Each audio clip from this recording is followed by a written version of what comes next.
So with Cashflow Quadrant, it's E, S, B, and I.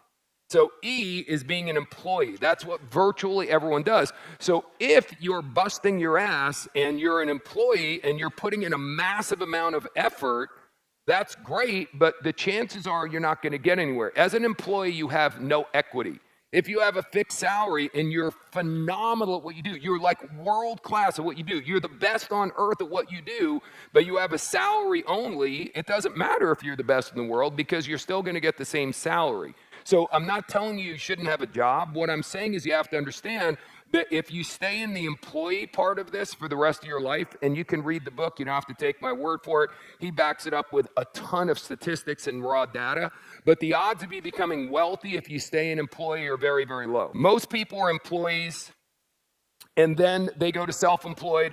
Problem being self-employed is you end up working even harder, and yes, you own your business, but your business actually owns you. If I own a small restaurant, a print shop, you know what I mean? A small insurance agency. Here's the point. If I don't show up, do I get paid?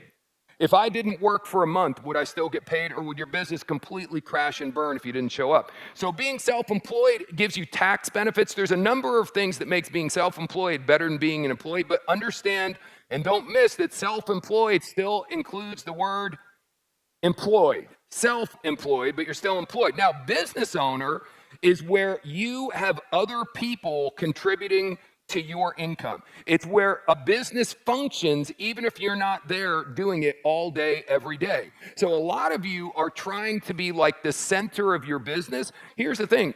Can your business function without you? How many would like to be able to take a holiday for an entire month off and do nothing and have your business still keep going? Even just have, if you made $8,000 last month, you still make $8,000 this month, even if you're not there. Does that sound appealing to you?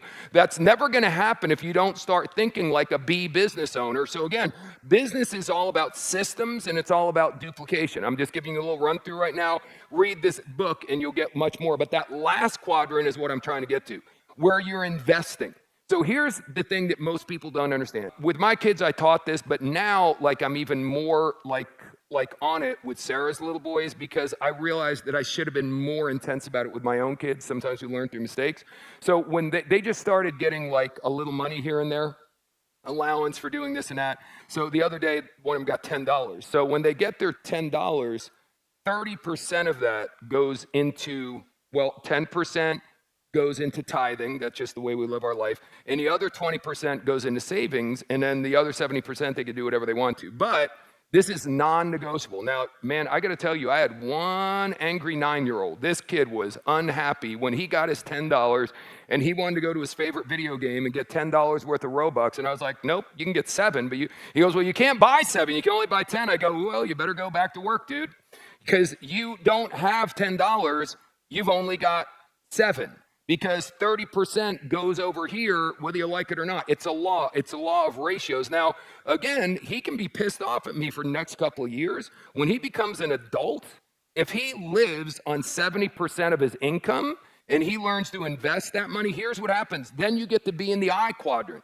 And it doesn't matter how much money you're putting in the I quadrant. It matters that you're putting money in the I quadrant. Multiple streams of income. For me right now, I have a wide variety. I have a number of companies I've invested in, and they throw me checks here. And some of them it's every month. Some of them it's once a quarter. Some of them it's once a year. And it all came, the money to invest in those all came from the thing I did one thing only for about 15 or 20 years. I made enough money and lived by the law of ratios, I'm telling you. And if I wanted to buy something real badass, but the law of ratios said I've only got this 70%, it's not enough to buy the thing I want that's badass, you got to have the discipline to not buy it. You have to have the because I'm telling you, if you don't develop this discipline, and if you don't get into that fourth quadrant, then you'll be working for the rest of your life. And I'm 62 years old. I'm not working because I have to work. Thank God I'm working because I want to work. I'm passionate about what I want to do. When I sit around and think, what if I had to do this? What if I didn't have income? What if I didn't have residual income? What if I didn't have multiple streams of income?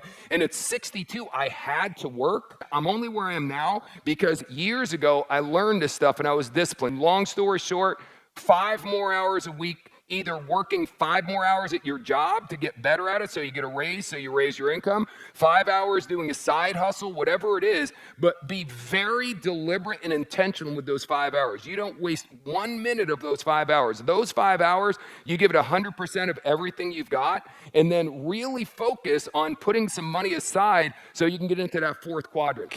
Robert, when we were talking to him the other day, I love this. He said, "You think I'm rich now? Give me 3 years." Because what's going on in the next 3 years is the world in general is going on fire sale.